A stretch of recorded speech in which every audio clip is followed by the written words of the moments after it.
Hello and welcome to SaaS Marketing Insights, the show where we ask SaaS founders, CEOs, marketers and investors about the lessons they've learned in their quest to grow their companies. My name is Paul Stevenson and I'm founder and CEO of SaaS marketing agency 47 Insights. On today's show, I have an interview with Corina Ludwig, President of FunctionFox. Hope you enjoy it.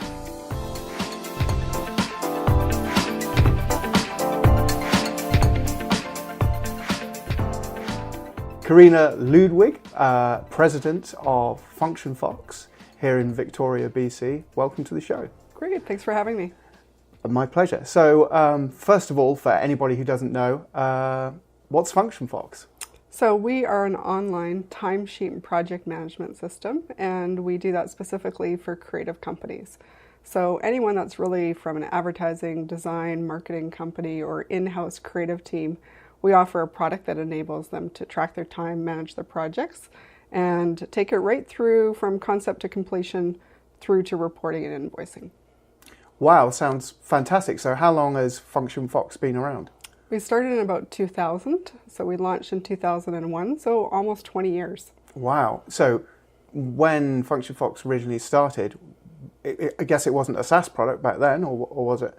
No, SaaS wasn't even a word back then. I know. So it was ASP, wasn't it? It was ASP, Yeah. And people at that time weren't even doing online banking. So the real barrier to entry was, pretty tough because people didn't want to put their data online. And, if they're not doing their online banking, they were like, why would I put my company information online? So that was our biggest barrier at that time. I mean, things have changed since then. Yeah, I'd say they'd have. So when it started out, was it like some sort of on-premise software stuff you had to install? Was it based on FileMaker Pro or something?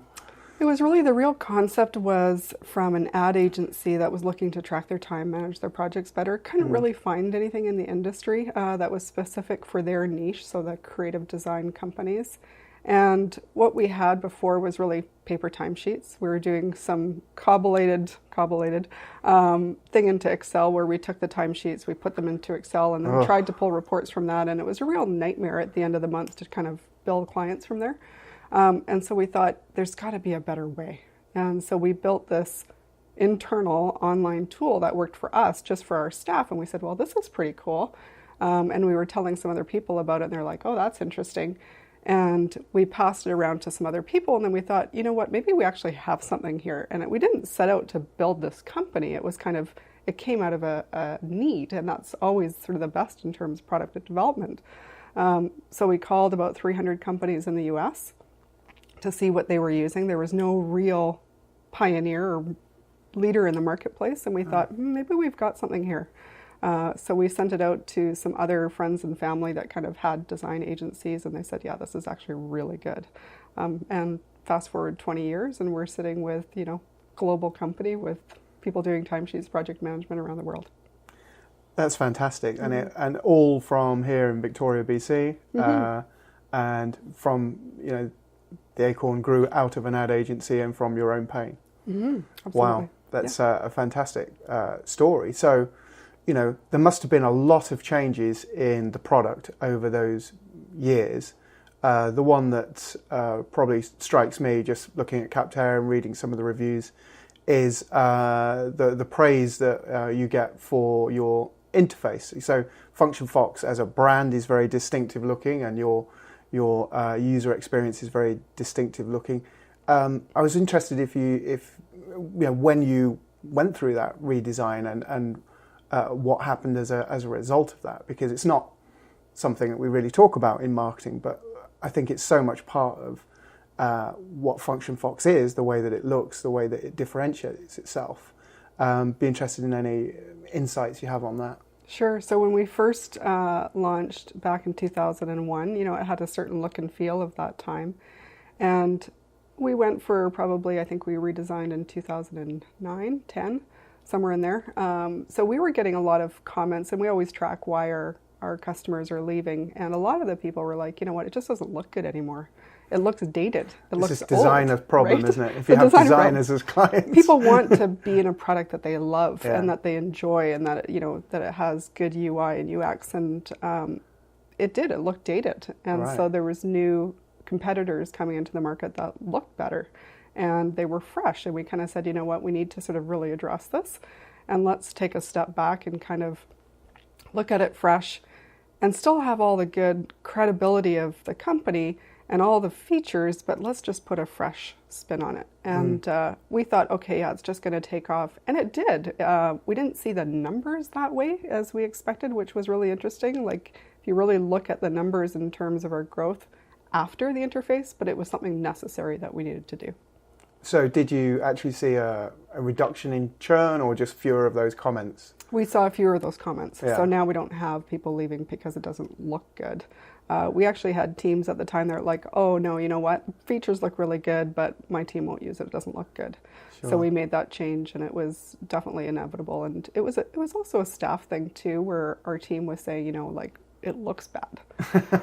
You know, and we're selling to designers, so how it looks is really important as much as the functionality. Yeah. So I see, again, just looking at Capterra reviews, quite a lot of architectural practices use you as well. Yeah, that's really a spin-off. Our core niche is advertising agencies, design companies, anyone from, you know, one user company, which is rare for us, up to, you know, 500 users. Wow. And then we've got a lot of in-house design teams as well. So, you know, the larger organizations where they have an internal marketing department that uses or wants to track their time internally and manage, you know, what department is requesting what. And so it's a good range, but our real sweet spot is between the 5 and 50 employees. Yeah. And so obviously you've tried a range of different marketing strategies and techniques over the years. What have you found that has worked particularly well for FunctionFox in terms of customer acquisition? Yeah, it's definitely changed over the years. When we first launched, we thought, you know, the term, oh, build it and they will come. Well, you know, you think that that's common sense. It wasn't the case. We launched and we thought, we don't need a demo or a trial. Why would we need that? We'll put it on our website and people will just come and buy it. Surprisingly, they didn't. So we thought, hey, maybe we should do some advertising, you know. And so we advertised it in How magazine, which was sort of a big marketing cost at the time when you're, you know, not a profitable company yet. So I think over the years, the channels have definitely changed. I mean, social wasn't even something that people were talking about at that point. So I think it's changed over the years in terms of what channels we've attempted and always modified what we were doing. So trying something new like Capterra, you know, came in a few years ago. That's been really big for our business. And then there's things that we do when everyone else is doing, you know, looking here, we sort of look, what else can we do that other people aren't doing to stand out? So anything you can share with us? Yeah, like email marketing, for example. You know, email, people are inundated with emails. So we found that email worked for a while, but then it really tapered off. And, you know, if you look at the metrics, we found that just wasn't working anymore. There was just people are, you know, have too much of that. So we've done direct mail. It's more expensive. Back to direct mail. Back to direct mail. I mean, you think about how many pieces do you get on your desk compared to how many people or how many emails you get. And just looking at things a little bit differently. So, you know, posting articles, and we've got hundreds of resources on our site that they're all for free. And we were doing that, you know, years before people were talking about content marketing. Now it's, you know, there's too much content almost. Yeah. So I think it's just looking at what are the new channels that are coming out and trying to get on top of them before somebody else does or before the whole rest of the industry does. How's the competition in your space? Because, you know, there's a hell of a lot of project management, task management solutions out there, but, you know, you're vertical, you're creative, advertising. I used to know that space a little bit better than I do now. What does that look like in terms of a competitive field? I mean, who do you come up against? Yeah, so when we first started, there was really one or two other players. There was literally no one else. We were one of the pioneers in terms of tracking project management for creative companies. Now there's literally hundreds. Yeah. If you look at those competitors from a niche perspective, so, you know, how many of those hundreds of players are focused on advertising design companies, it really narrows the field. And so we've stayed in that field and have been very niche focused, even though we sell to other companies. If, you know, we've got funeral homes and cleaning companies and banks and pharmaceutical companies, but really still our focus is always creative companies. And so in terms of, who do we hit in terms of competition, there's no real one player. I think there's a lot that come and go quite quickly. They're, trying to make it work in a very competitive landscape where we had the market, early on because there was very few of them. So I think it's just staying true to who we are, and we're the first ones to say, if you're looking for all the bells and whistles, we are not it. If you're looking for something that's really simple and straightforward and that looks good and is functional, good reporting, that's where we shine. Yeah. So I think I'm on record as saying that I'm a bit of a fan of Harvest, but when I look at Harvest features, I mean, it doesn't have the feature set that you guys have. So, you say that, you're light and it's simple, but it packs a hell of a punch because you've got a lot of functionality in something that looks simple, and that's quite a hard trick to pull off. It's really hard to try and get everything that you need and nothing more. And, you want to build everything for your customers and say, oh yeah, we'll add that in and we'll add that in. But it becomes a real nightmare in terms of not only maintenance for our team, but also just in terms of the user and trying to find and how to do things. We offer free support with our product, which is rare. Most people in the industry don't. And we find that, people enjoy that. They don't need it, but they enjoy talking to us. And it makes it really easy for them. So Harvest has got a great product, but we have seen a lot of people come from Harvest, who really have adopted FunctionFox and they love it. I think there's some really great competition. There's great players in the market, and I think it's just knowing who has what. And we're the first ones to say, what, if it's not a fit for you, here's 3 other places that we think will be really good. Because we're really at the end of the day, we want to make sure that they find the right fit. Yeah. And we want them to be happy with whatever product they're using. That sounds very enlightened. So you haven't always been president of FunctionFox. So, where did your career get started, and how did you progress? Yeah, sure. So my background is actually in design. Bachelor's degree from graphic design from Vancouver, went to Emily Carr. And then worked in Calgary at Adobe, went to Ogilvy and Mather in New York, worked in Toronto and Lake Louise and Banff, and then finally came back to Victoria and applied at a design company here. And that design company is still around. It's Suburbia Studios.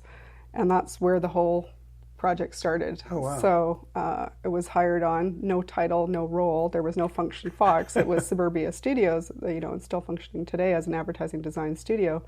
And then they had this need. And so out of that need came this product. So it was, I kind of landed on it in a different way. It wasn't, I sat down to say, hey, we're going to build this time tracking project management company. But, fast forward 20 years and here we are. So when you went to Suburbia, was it as a designer or project manager or something like that? And then this SaaS product was birthed out of that, and you went along with it and rolled with it. Yeah, so my credentials were I was a designer, traffic manager, print production manager, so I had those capabilities. And so Victoria, a small town, and there wasn't a lot of tech companies at the time, and I wasn't interested necessarily in tech. It was more design and creative background. And there was limited people to apply with, so I applied to a couple of them. Suburbia was one of them, and they didn't have an actual role, but I applied as a traffic manager. They had a traffic manager, so there was no need for a hire there. So I kind of went to that interview and go, well, I didn't land that at all. And then I got a call back, and they said, you've been at New York and you've been at Adobe, and who is this person? Yeah, it's a hell of a record. So I took the job without really knowing what I was going to be doing, which is really weird. And my other option was to, work as a designer, and I kind of thought, this has got potentially more potential. Right. So it took a bit of a leap of faith, and it somehow worked out. So here we are, 2 ex-designers, no longer designing. Yeah, which I'm thankful for. Me too, I couldn't keep up. Yeah. So, you, in terms of the skills and expertise that you've developed over the years since you moved into this new role and FunctionFox has developed, there's a whole load of stuff that probably you weren't so good at that you've had to take on as part of your role and develop. Any insights you can give us as to those? Yeah, find other people that know what they're doing, and don't be afraid. Just having confidence. There was things that I know now that I'm thankful I didn't know then, because I was kind of naive and just went, oh yeah, we can do that. Oh yeah, we can do that. And it just takes a lot of persistence and just figuring it out. And that's kind of where you land, right? So I think it's different now. I think if you're entering in the market now, it's a lot tougher, I would think. From there, it's the team. So we hired really good people. They know what they're doing. We trust them, and learning and working together as a group to kind of make it work. And we all kind of wanted it to work, and it did. But it was a lot of hard work, a lot of hours. A lot of heartache, a lot of learning, and a lot of mistakes. But you stuck at it. Yeah, we stuck at it, and as a team, we made it work. It's a testament to actually sticking with one company and just developing it and really understanding who your customer base is. One of the problems I see with a lot of SaaS products, not necessarily early stage, they can be quite mature, is that they still don't really understand who their customers are. And you guys really seem to have nailed that and are getting great traction. And I imagine quite an amount of your business just comes through sheer word of mouth. Yeah, referrals is huge for us. I mean, we've been around for a long time, and people know us because of that. And in terms of traction and starting out, it's been really amazing. Yeah. Corina, thank you very much for speaking with me today. It's been really great to meet you. Great, thanks for having me. I hope you enjoyed my conversation with Corina. For more info on FunctionFox, please visit www.functionfox.com. For more info about this show, and to get our links to iTunes, Google Play, SoundCloud, Stitcher, and YouTube, check out www.47insights.com. And if you have any SaaS marketing insights that you'd like to share on the show, please get in touch. Until next time.